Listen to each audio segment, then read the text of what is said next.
led him to prison for Now, the TD final. Bank was on 69th and No, Bergen it's right line? by the White Castles. If you pass heading down Fairview Avenue, TD Bank there. No shit. Robbed it with a that's butter what- knife. Don't you remember? I thought he 2013? robbed it with a fishing line. And then He might have had that. No. Yeah, the No, fishing butter line. knife, yeah. He did. took a deposit bag. Butter knife and a BB gun. So he fucking threw the fishing line down. This is in the 80s. They weren't hip to fucking North Bergen mentality. You just dropped the bag in there. And this motherfucker went in there like Jacques Cousteau Pocket fish. with a fishing line, tagged out the bag, stopped the cab driver on Kennedy Boulevard and said, "Take me to Kennedy Airport." I should have never bought him that pocket fisherman. Oh, no. And then he got caught because he tipped the tip. He gave the guy like $200. Oh, he always ratted it on himself. Yeah, he ratted Gary on would get himself. high as a kite and just, I can't take it no more. I'm calling Bodie. I'm going to turn myself in. Jenner, I did it.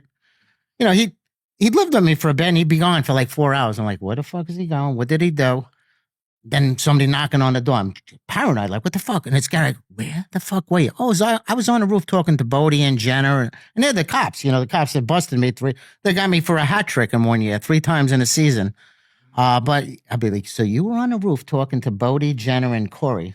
Those were the dirty detectives. So he always ratted on himself, always got himself into trouble. But his worst one was the TD Bank. That's when the bag blew up. He had the dye on him. No. That gets better. He's with another kid that's younger. The kid's young, and they've both been up for 2 or 3 days. So they find the one kid in the cemetery hiding, you know, behind a tombstone. His mother was the getaway driver. She died a couple of years later. That's why they didn't even bother prosecuting her. But Gary decided to hijack a truck, right? A car, and he don't know how to drive stick. So he crashed it. Then When you said he had dye over him, was it on his face? Did he it was like all over open his the bag? legs. The thing, it was, you know, in You the ever seen summer. those things blow up? I've seen it in boom. movies. I didn't No, see anyone actually you gotta get see, it. like, I remember- fucking people blow up with that Yeah, shit. and Really? You can't take that ink off. No, Have you gotten hit with the dyes? No, No. I never robbed the bank. No, that's out of my. I didn't league. know I didn't know what else they put dyes in. You never had any sort of dye in anything? But smaller stuff. No. Nah. No. But anyway, they found him hiding underneath the car with the blue legs. He was pale, and the only thing you saw was his little skinny legs shaking with the blue dye on it, and the rest is history.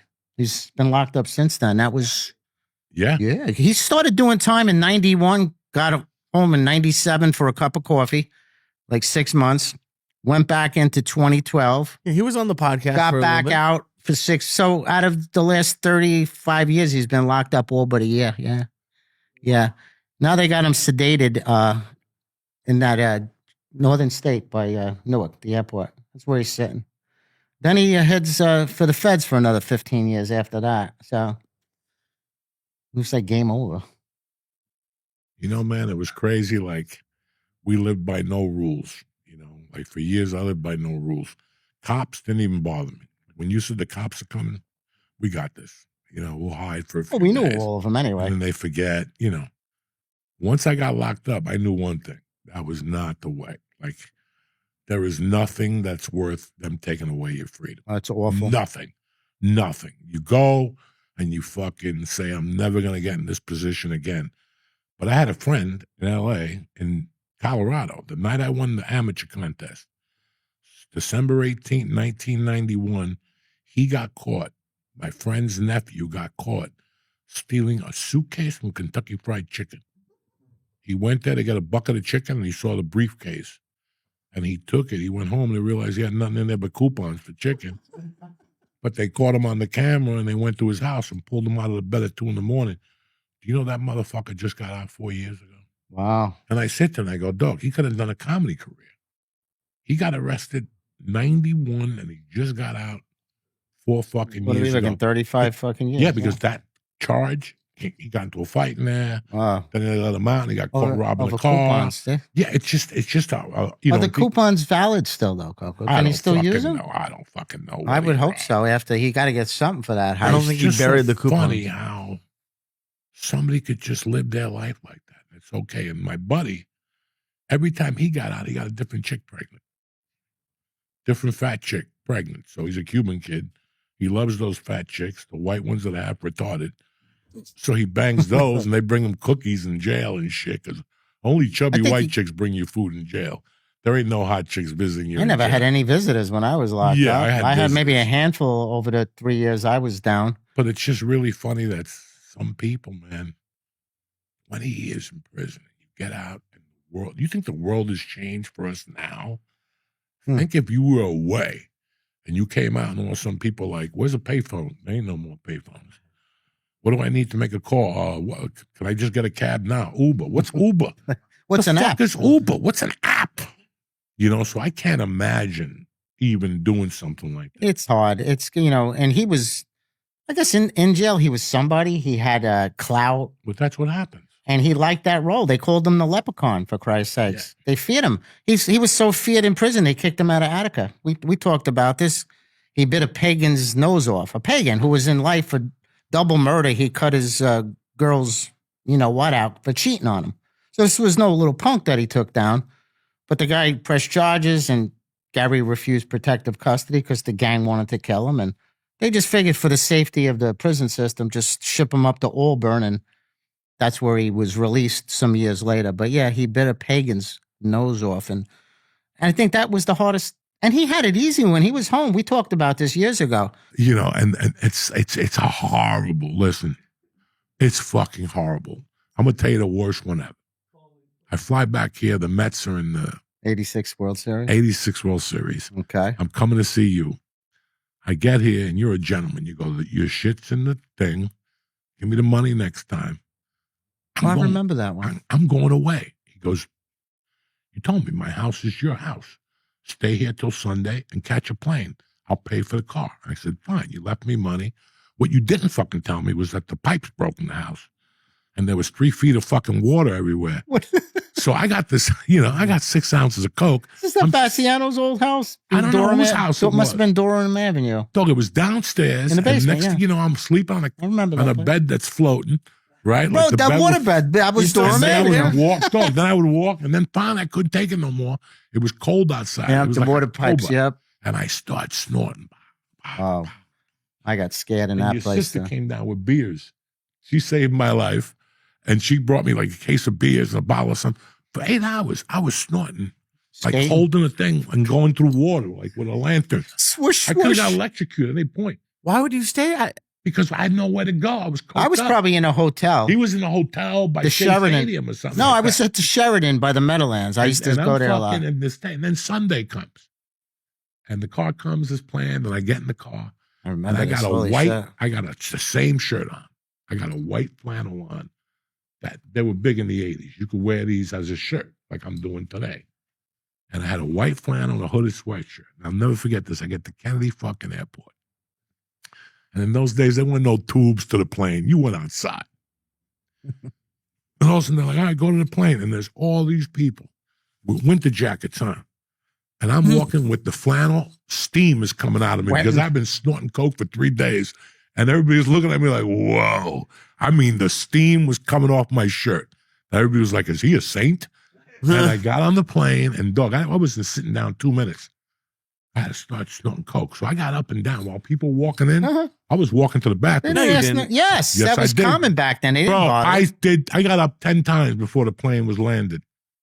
Took off or landed? Before it took off. I was already coked up to the gazills from being up for 3 days. Oof. And I got so high, I Give me couldn't get up cramps. anymore. Thank God there's a bathroom. I might have to shit. I couldn't get up anymore. So I was putting the blanket over my head and putting the tray down and doing the Coke, snort it, and then pop back up again like nothing happened. And people were like, hey, how you doing? Dog, That doesn't sound like a really good hiding trick. Like it sounds like you're snorting Coke. It was the worst day of You my don't care life. after a certain point. You care, but you don't care. But as long as you get that blast, you'll do anything and worry about it after the I would blast. pick up like 6 ounces of Coke per se. By By the time I got to Denver, because I had a connecting flight, I had to go Denver to Aspen. So they leave you in Denver. Now, let me tell you something. In those days, 9 out of 10 times you're getting stuck in Denver if it snows. Like, Right. it was just the way it was. And you accepted it. But in those days, they left the airport open all night. The bars stay open till 3 in the hotel at the airports. So I would put my shit in one of those lockers. And I still remember putting like 4 ounces of Coke in there. I spent $300 taking the Coke out of the locker. You can only open it Yeah, once. because I'm only going to take 1 more gram. and I would take another gram and then snort and then have to, let me get some quarters at the bar and then go. It was a nightmare. I must have done an ounce at the hotel and spent 300 quarters getting the coke in The and airport. out of the fucking the locker, just because I didn't want the 4 ounces on me. So I would put them in a locker, like what's that movie, Get Shorty? Yeah, sure. Right. Then I would go back, That. pull it out, snort it, and put it back in the Did they locker. have cameras back then? No, No. they had them, but they I was gonna say, weren't. if anyone was watching you going back and forth to the No. locker, Banks had cameers. Certain parts of the Certain airport parts. might have, but the common spots, nah. I still remember meeting a dude that was in the record industry. We started talking. I go, you want to do a blast? Me and this motherfucker got fucked up at the airport. Like you get on a plane and you couldn't even sit still. You couldn't stop blinking. You got an hour flight and you're fucking so coked up. You're fucking blinking and shit. Man, It you was get insane. was it Giving me normal to cramps. see it at the airport? That seems scary. Dog, you would see it everywhere. in those everywhere. days. It was the 80s, Lee. And New York, like what you see once a month, a guy nodding, Right. you saw all the way up to 42nd Street, and then it cleaned up a little bit. But Mhm. once you got up about 125, ooh, everybody was out in full effect. dog. Everybody was doing the Full Then, nod. effect. then they pop up like nothing happened and they start Yeah. running. And they Like, start running and shit. They were everywhere. And forget going into the Bronx or Yankee they go Stadium. really low. They It hit- was a fucking planet of them. Around the And all stadium. these places where Yeah, people it was paying bad. high dollar in the village, the ABC, Alphabet City. Right. That was Zombo Oh, that was time rough at there, midnight. yeah. I think in my whole years of partying, I think I went there twice to get coke, and it was not my cup of tea. Yeah, we no. spent a lot of time in that city and we didn't care. I'm selling cars. I had not gotten arrested yet.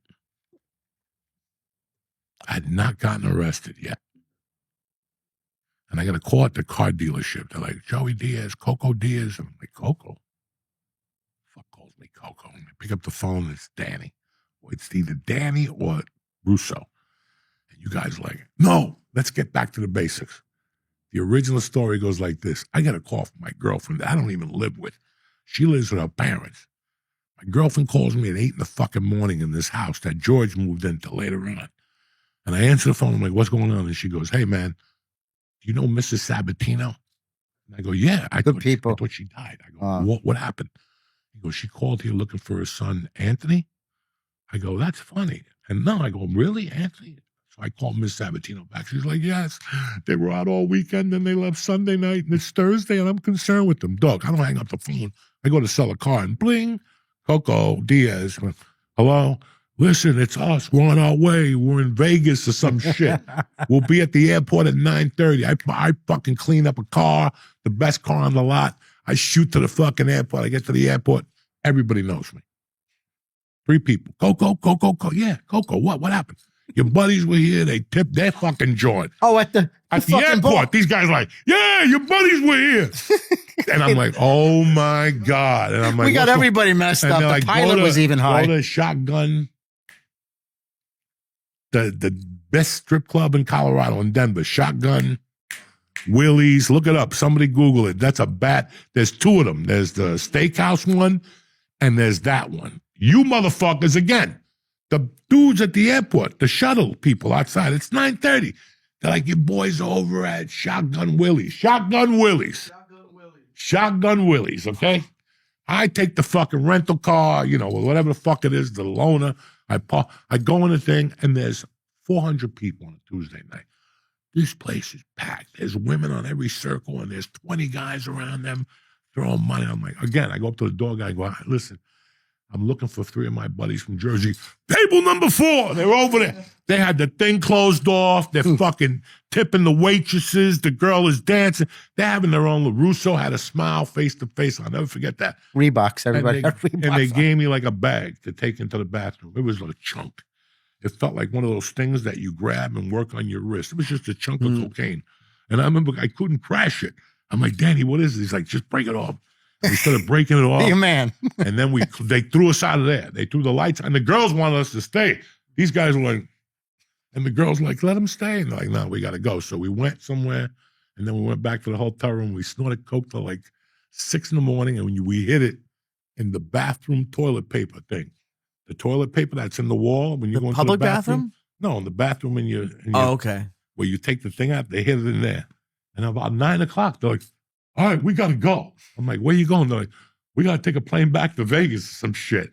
No, we drove to Vegas. We had to rent a car. If this is the same trip. Yeah. And then Danny busted my balls about that 17 grams for years. You still owe me money, man. I don't know Those if it was that 17 much. But it was 17 I probably grams. owed it to somebody else too. No. Was it 17? It was that you started with an ounce and we did all that and there was 17 grams. All right, so I'll waive the interest. I'll take 15. No, right now. it was You sure? fucking Russo. Russo was like, you owe me the money. Okay. I take that fucking rock of Coke and I get in my rental car and I go, you know what? I'm going to snort this whole fucking thing. So I find the hotel. I get it. I go into a liquor store and I buy like a bottle of vodka and like a case of beers.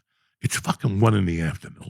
I was burnt at that time. I was 25, had nothing going on. I was selling cars and I had this great girlfriend. I call her up and I go, hey, I got something, because she used to snore with me. I go, I got something. Meet me at this hotel in Denver. And she goes, okay.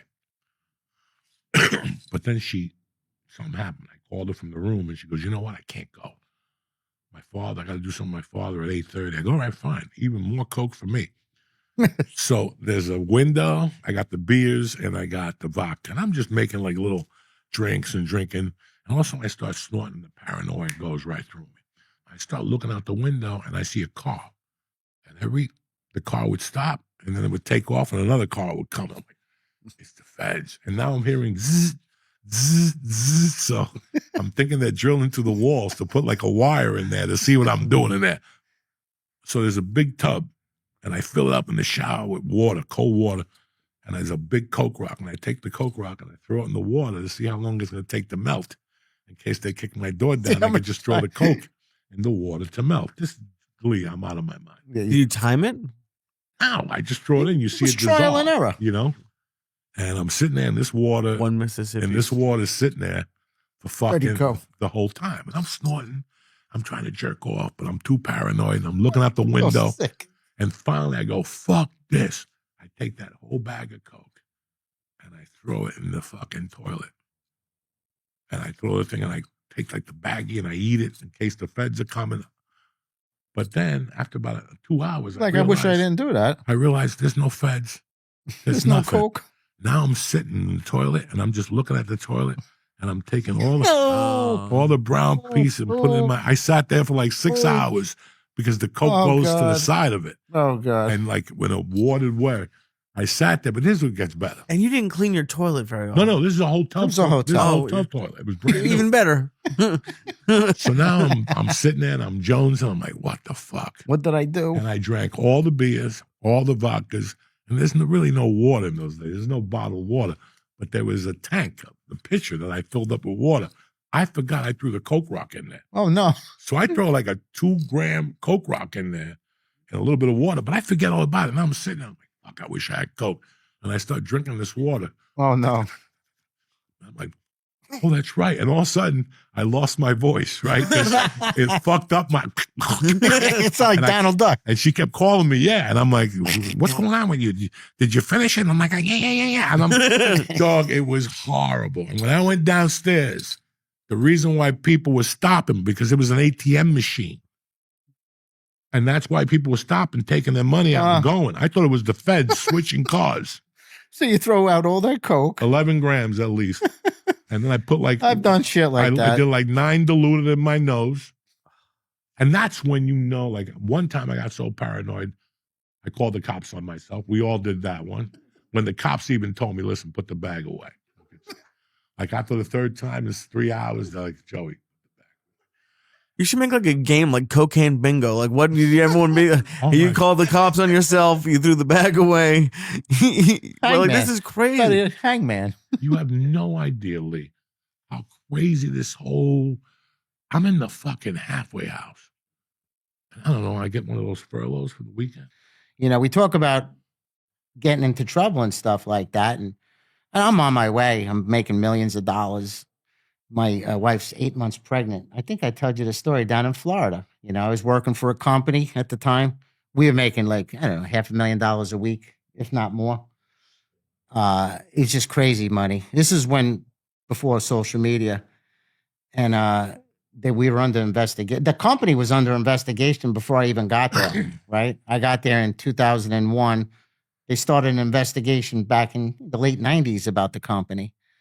And I had left after a couple of years. I'm like, I made a lot of money. I don't like these guys here, They're a bunch of show-offs. They're always going downtown Fort Myers with their fancy. They go visit Jacob the jeweler. They come back with $200,000 worth of watches. And I never really dug them, They weren't my crowd. Jamie got pregnant, so I'm like, let's get out of here. So I just grabbed my memorabilia off the wall. I packed up and I left. A couple of months later, I opened up my own business. April of 2004, April 8th. It's like 5 o'clock in the morning. JMO's in town, of course. James like, the cops are at the fucking door. Cops are out. Like, what the fuck did he do with the rent-a-car? I thought JMO got into trouble with the rent-a-car. No, they fucking rounded all of us up, fucking stole $14 million. As my wife is 8 months pregnant, we were broke. They took everything. They seized everybody's money before they actually arrested us. So we couldn't hire counsel. It was like we had a rat on the inside, ratted on everybody. He got caught buying drugs, we found out. Still won't admit it, but we found out he did it. And he took us all down. Nobody really went to jail, though. We all got house arrest, probation, and loss of funds. But for me, thank God, because I opened up my new business, that money, they took it anyway. But I said, the only way I'm going to plead out is if you give me that money back, because you're not entitled to that. That wasn't part of the investigation. I had a good attorney, too. So they agreed to give like $500,000 back. But, here she was, 8 months pregnant, down in Florida by herself, as they're dragging her husband away, Biggest arrest ever, Southwest Florida, on the TV, on ESPN, for like 2-3 weeks. But then, 10 years earlier, you're on HBO Sports. 1997. Talking about fucking picking winners and shit. I'm like, yeah, that's right. That's really started my career, actually. HBO Sports. Real sports. North Bergen Jim boy Lampley and Brian Gumble, yeah. I remember everybody calling me up. They thought they were wired out of their face. I'm in Pennsylvania at the time, and they're like calling me the next day. Dan, I was watching TV, and there you are on TV, 2 o'clock in the morning. But that was in 1997. They all got Emmys for that, too, as well. Not me. No. I got a fucking, what's the box about? Oscar de la Hoya signed boxing glove. That's what I got. Let me ask you something. How did you get to this thing in Florida, and how did you get this thing on HBO? Well, Did they? No. Before you answer, nobody fucking trained you. You got this from what you got walking around here. I did. I had the street smarts personality. When you give, that's one thing I'm grateful for North Bergen. The people that were in this town at that time, they were all Italian families that come from Hoboken and had been abused in Hoboken by the Irish. So now, Rick Capozzi, that whole generation, those guys were 5'8", 240, 225. Yeah. They were fucking, they were all looked like Masons. Anthony Avillo. Yeah. And I don't know. It was, I'm sure Lee has a bunch of questions. Yeah, you've been quiet over there, Lee. I've just been listening. Yeah. Amazed? Yeah, amazed. But it's too stoned. Both. Mixture of both. I can understand that because I'm not feeling that best myself here. But how I got into the business was kind of on accident. I got into it hanging out in North Bergen, talking about five-timers at Joan Mary. Well, I was booking one time. I was always running a gambling business, Owen or booking and whatever. Yeah, I mean, everybody. If you didn't know, you weren't a man. Everybody owed money. So, 1994, I go out to California. JMO, my cousin's out there. He's like, I'm working at a gym. He goes, yeah, we gotta. In August, they come out with this ad. This guy hires guys to give out picks. I'm like, who would pay anybody for a sports pick? That's how I went along with it. I went on the interview, and a guy like our New York voice, they're California, laid-back California surfer dudes. But he was very successful. He owned the 900 numbers back in the day, where you get picks, not on the internet, on the phone. And he also owned $25. 20, 25, 7, depending on what. And he also had a huge income through sex phones and stuff. And, he hired us. Right away, I was making money. I was good. I sold the first guy I spoke to. And then somebody got sick that did radio with him. He goes, hey, listen, I need you to fill in for radio. I'm like, what the fuck I'm doing? He goes, just follow the script or say what I tell you to say and you'll be fine. And that's how it all started, by accident. Somebody got sick. He asked me to fill in. And yeah, the rest is history. A year later, my mom's husband died. Went to see her in Pennsylvania. I was only there for a week, supposedly. Met a guy at a gym who introduced me to Jamie years later. He said, oh, man, this is a good business you're in. Let me introduce you to this family who just opened up an offshore sports book. And they were doing radio. The Atiyah family.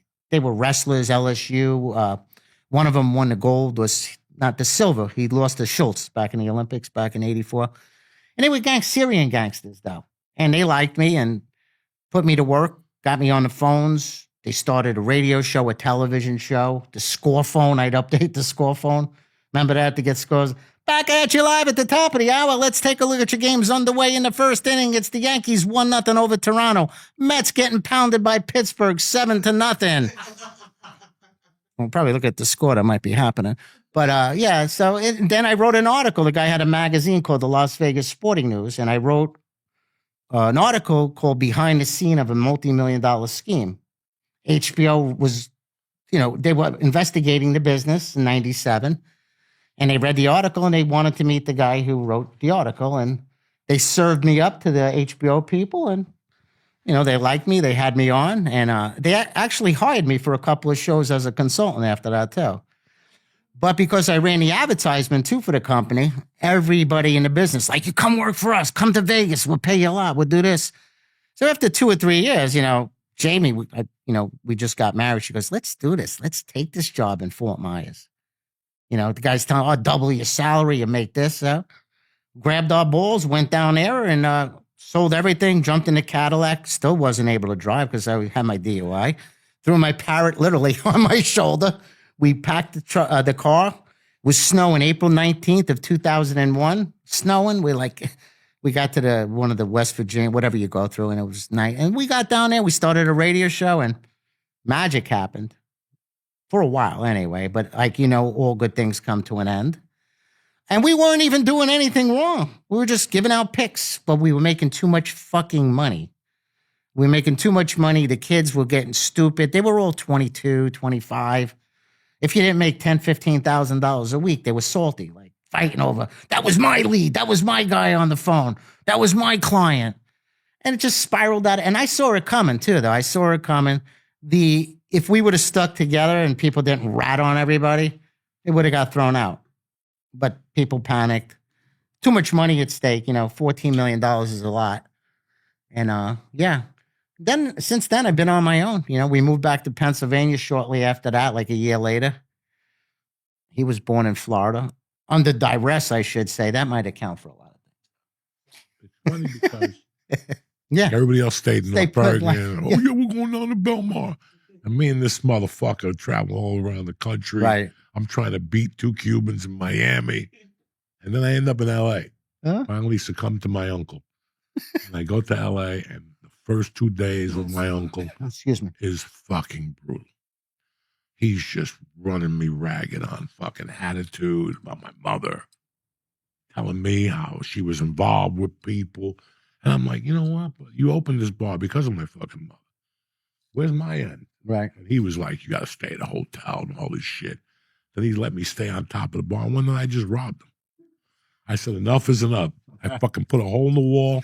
And he gave me a bartending job and I just throw hundreds in there. Oh, man. And that night he kept bugging me more. And I'm like, fuck this motherfucker. I kicked the door and I took the money out of that fucking hole. And as I turn around, there's my fucking uncle with a gun in his hand. And he's like, get out, leave the money. And I already had like 1,000 in my sock. I wasn't going nowhere. I gave him the money. I had his jewelry from upstairs and I walked out and then I made believe and I pulled the gun on him. How you like me now, motherfucker? And he goes, you're an animal like your mother. Get out of here. And the cab came. Like your mother, that's awful. And I got it because he kept saying that my mother was a murderer because my mother stuck up for his sister. Right. Her sister was getting raped and my mother stuck a bottle in him. So he kept saying, you got your mother's blood, you're a murderer. I'll never forget getting in the fucking cab and just telling the cab driver, take me somewhere. I was fucking, my spirit was done. Like, this was my last hope. My uncle. He's my mother's brother. Right. And he's breaking my fucking balls, and I got to rob him. I'm back to where I started.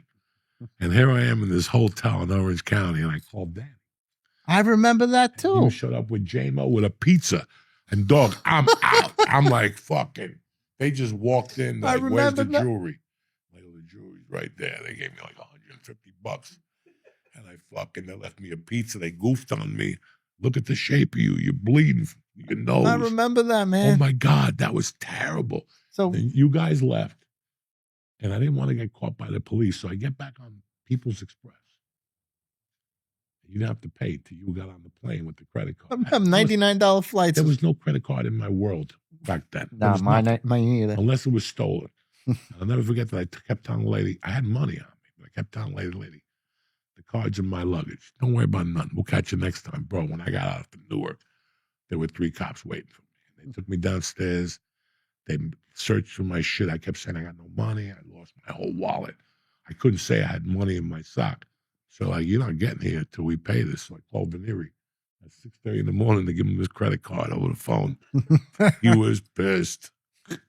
Anthony, yeah. We go back quite a while, too. 84. Yeah, he had his black Eldorado Barrettes then. I remember that. Black Eldorado. See, my memory's still Like pretty sharp. like All the shit I did to myself, I still can remember shit. But you don't remember what you did yesterday for breakfast? I don't really eat breakfast. So well, whatever the fuck. That was an easy answer. No, my memory's still pretty good. But when I drink, though, the kids got to tell me, Dad, you got to stop. I do black out from drinking sometimes. Stop. But it's all in fun. They're like, I wake up like I'm sore. I'm like, did I work out last night when I was drinking? They're like, Dad, you were like doing push-ups, one-handed. You started working out with that thing. And I'm like, oh, God. Wrestling the kids. You know, they're younger, I know. I still feel I can fight them, but they're younger. I can still fuck them up. And I've always told, like, Lee and everybody else, growing up, we weren't bad kids. No. Like, we were lighting people on fire and killing people and burying them in the woods and shit. That's not a bad kid, dude. That's a fucking we were having serial killer. We were having the best time we could have for what they gave us. Yeah, we were all tough though. Everybody was tough. Everybody knew how to fight and get around. Yep. And then you learn how to fight for what's yours. Right. And then you just learned this. There was a mentality growing up here, and it was that old Italian, blue collar Irish. Right. That was what this area was about. And it really inspires you when you see these guys at Ray Dalton's bar and you look at their hands and their fucking hands are hanging and they're drinking and you're like, you know what? That's not what I want to do. But listen to what that guy's saying. He's dropping knowledge out here. Dalton's bar. We were around really good people when we grew up. We were around a couple of bad people. Mm-hmm. But the good people we had in our lives were fucking that good. Yep. They were. They looked out They for were you. that good. And we got looked out after. And like, again, my daughter, your sons will never know that. Well, they hear the stories. They hear the stories, but to see it, we also read about George Washington and the slaves. You know what I'm saying? What'd that get us? But my sons also hear other people co-signing it, so they know my stories are true. And I do leave out a lot of stuff because I'm ashamed of some of the stuff, or I don't want them to know. What are you fucking ashamed of? Well, some of the things I did. I'm not ashamed. Listen, I ask myself once a year. I got to say, there's things I wish I didn't do. That might be better. You know, things I wish I didn't do weren't crimes. The things I wish I didn't do were the people who loved me. The people I went off the reservation with, that they really loved me. There's one in particular, I stopped talking to her and she died. And till this day, I think about it like every fucking day in the shower. I'm like, man, thank God she looks over me. But me robbing Michael, shit, I'd do it again. In the apartment building, Dragon Grocery. They just had it on Facebook last week that in the 70s, they made the best Chinese food there on Sunday. But if you went next door to it, there was an apartment building, and upstairs, Lisa Ganipkanop lived. She was a hot Jewish girl. Ganipkanop? Yeah, she was a Jewish girl. I didn't know how to say her last name. So we just called her Lisa Ganipkanop. She was fucking beautiful. She was fucking beautiful, dog. But I woke up one morning like this, in the door jam, with my feet keeping the door open. When I woke up, the sweatshirt was light blue, but it had like a thin frost on it. I was like the Tin Man. I was frozen, dog. And people say you lose fingers and shit. Not when you eat 2 Quaaludes from fucking the Village in those days. Those guys did They were the original tough guys. Focaccia, Duffy. Who was the other? There was a few of them that Few were. of them. Avello was involved in that crew. They But used- Joe Folk always reminded me of Ringo Starr. If you look at his he's a younger great pictures, man. Joe, He's a good fucking he's guy. down in North Carolina now. Yeah, He yeah. moved down there. I see him on Facebook. I go back and forth with him sometimes. I always loved him. He drove me to get Pink Floyd tickets, and fucking we're driving on the turnpike. It's 1979, maybe 2 weeks after my mother died. And I get in the car with him. Let's go. That's when he Going was to a madman. Paramus. Let's go. That was him too. 7 a.m, drinking. Fucking, we gotta stop. I'm like, fuck. I think it was me and Dee Dee and Lubes in the car. And we're driving. He goes, give me that fucking joint. He starts smoking the joint. And the thing falls and it burns his shirt. And all of a sudden, you know those little orange barrels?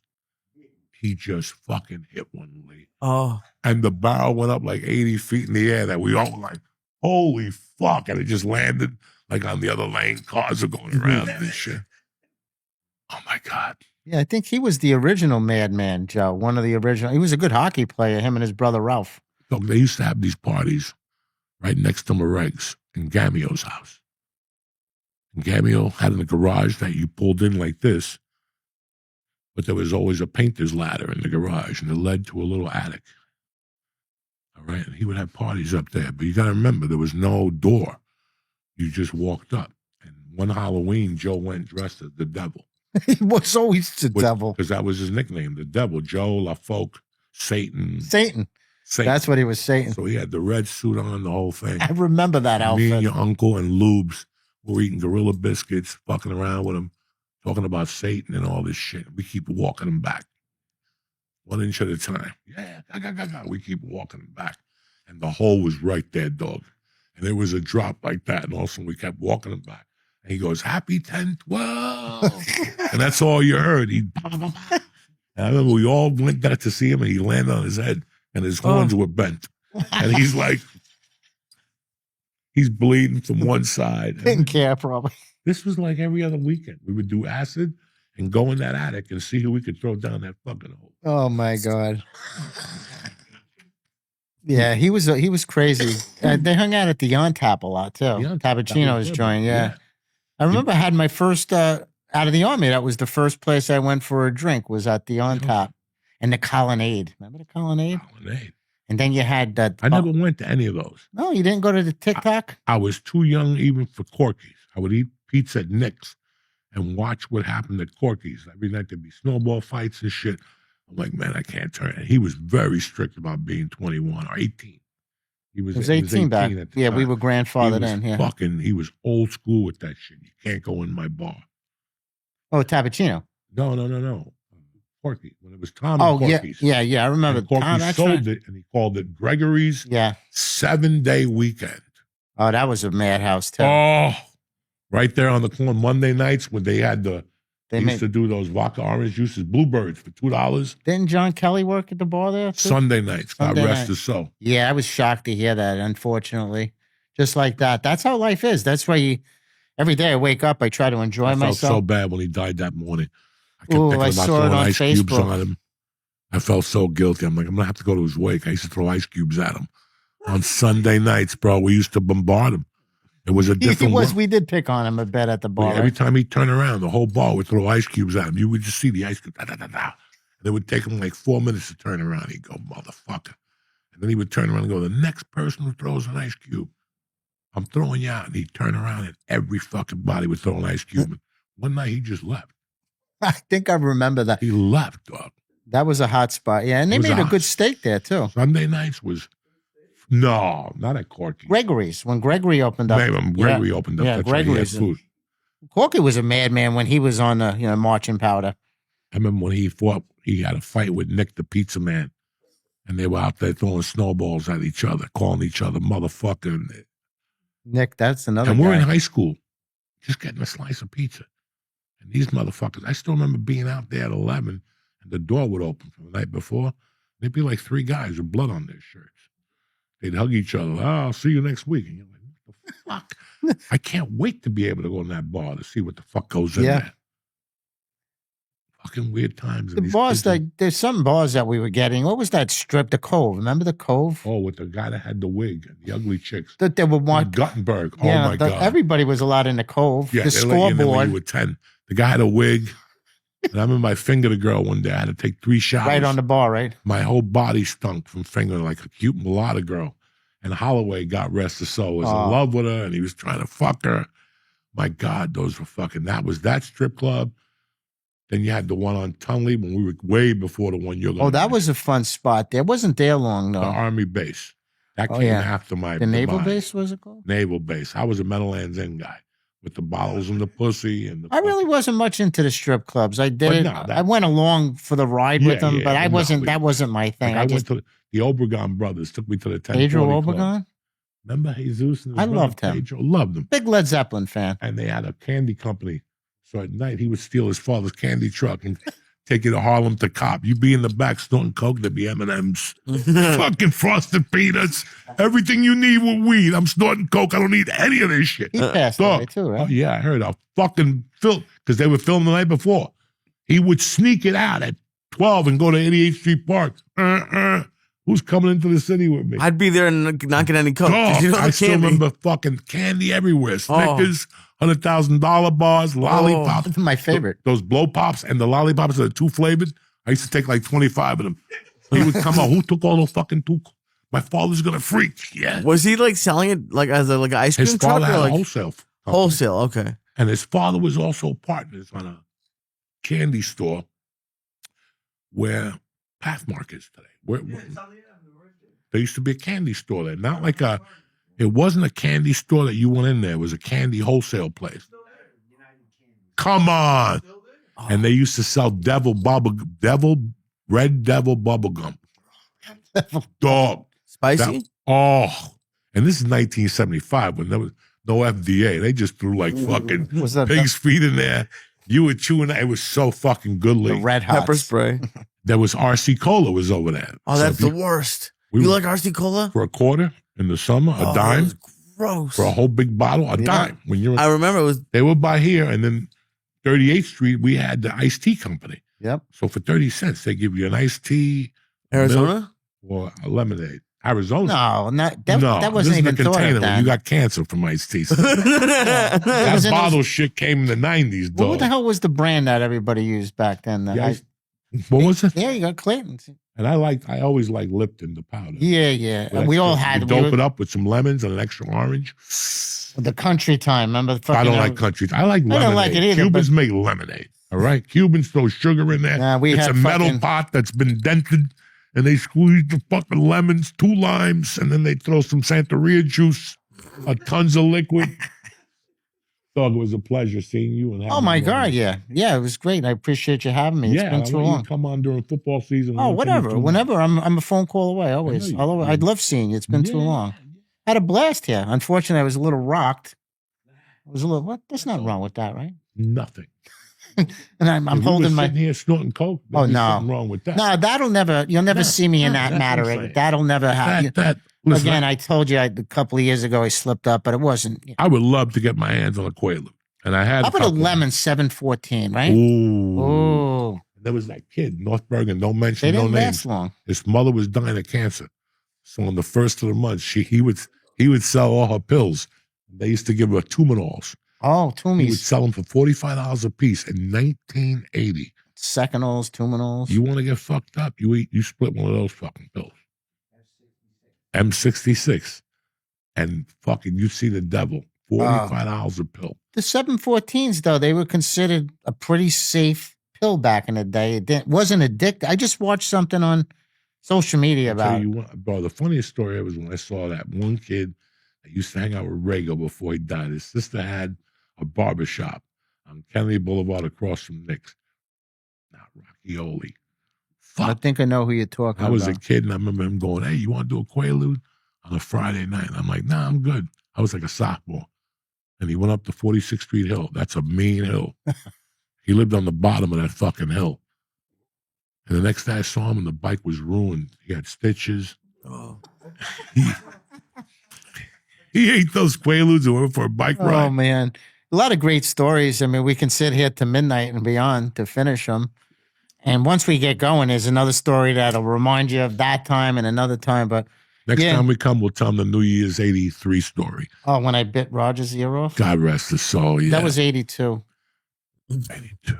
82 turning 83. 82, yeah. I just robbed Michael's. Yeah. And I was only in town. Was at Joanne Liggio's. At Joanne Liggio's, yeah. Oh, yeah, poor Roger. I kind of warned him, though. Oh, and then Conti tried to break it up, and I just thought, he goes, oh, I'm good. Look, at that time, we were going to parties. I still remember going to a party 2 nights before that. Russo had a cousin, Wayne or something like that. Oh, his cousin. Yeah, Georgie Clegg, one of the Cleggs. No, some other guy. A friend of a cousin. Not Freddie Clegg. There was another cousin, Georgie. Something. And we got there and we were like animals. They passed the hat around. And I think Russo took the hat with the money in it. Like they were like, what happened to the hat? It's ours. That type of shit. Yeah. Like that type of shit. It was like we were getting thrown out of Christmas parties. Roger would roll up at your house and right in front of your parents, grandparents, or whatever. He'd be talking to George and suddenly go, hold on. And he'd spit on your rug. And you'd sit there like, what the fuck, Roger? He was doing that whole night on New Year's Eve. He was on fire. He used to get messed up. So he'd be here with you. Your mother could be in the corner serving us. He'd be over here going off. Wasn't he pissing a lot in the bars and stuff? With me and him would piss on Lila's dog. That's right. Every other fucking Friday. Darling. That dog would get up dripping. Sweetheart. Because our job was to piss on that fucking dog. I remember that. We'd get so fucked up. What about when I gave you the Quaaludes? And I told you they were Quaaludes and everybody slept for 3 days? I remember something vaguely. Like, what the fuck did he give us? I used to rob the janitor at the high school. The one that got the epileptic medicine. It was, right? The fucking nut from... I remember that. Because the first couple of weeks, it was all Valium in a container. I would go up to him, buy him a mug. A mug was $1 back then, 60 cents with a bag of chips. He wouldn't say 2 words. I'd buy him a mug of beer, like go in his pocket, go in the bathroom, take the Valiums out, and put everything back. This went on for weeks. We would wait for him on Fridays. Like, where is he? I don't know. He's coming. They had when they waxed the floors at the high school, on those nights, he's having it there till midnight. Where is this guy? I don't know. He'd walk in, sit down. We'd send him a beer. I'd go up, hug him, pickpocket him. One night, I go in the bathroom. No Valium. They're these white pills, and they look like Quaaludes. Oh, man. I took them all out. Everybody's salivating. Where are the pills? I go, whoa, whoa, whoa, whoa, whoa. We got no Xanax, no Valium tonight. Tonight, we got baby Quaaludes. They're from France. I was fucked up.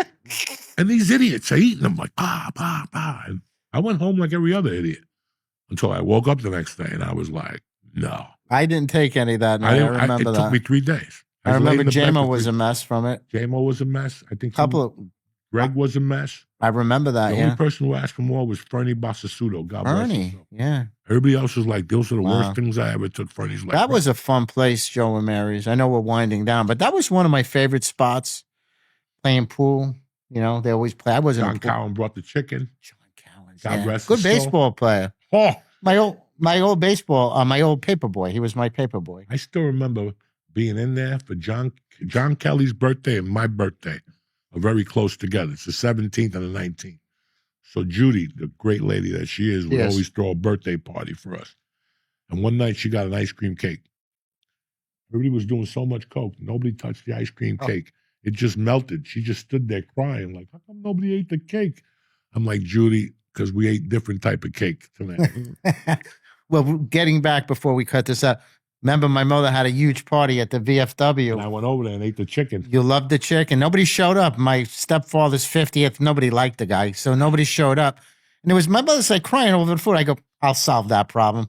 I went into Joe and Mary's. I whistled. Whoever could eat came and eat. If not, I know you took down all the chicken. I took down all the chicken. She's like, that Coco really liked that chicken. Oh. I keep telling him to come back. There's plenty left. Fun times. Fun times. It was a different world, but you know what? We're still here to talk about it. Yeah, good memories, good friends. A lot have moved on, unfortunately. What do you think, Lee? Talk to me. Tell me something. What's up with you? You're very quiet. Quiet for a comedian. Yeah. I'm doing my list. You're a guy. You guys have a lot to talk about. What do you do on stage? I'm sure you have more. I do energy. this. No. What do you do? Silence. Sign language? No, I just sit there and stare at you for 15 minutes. How was Dallas?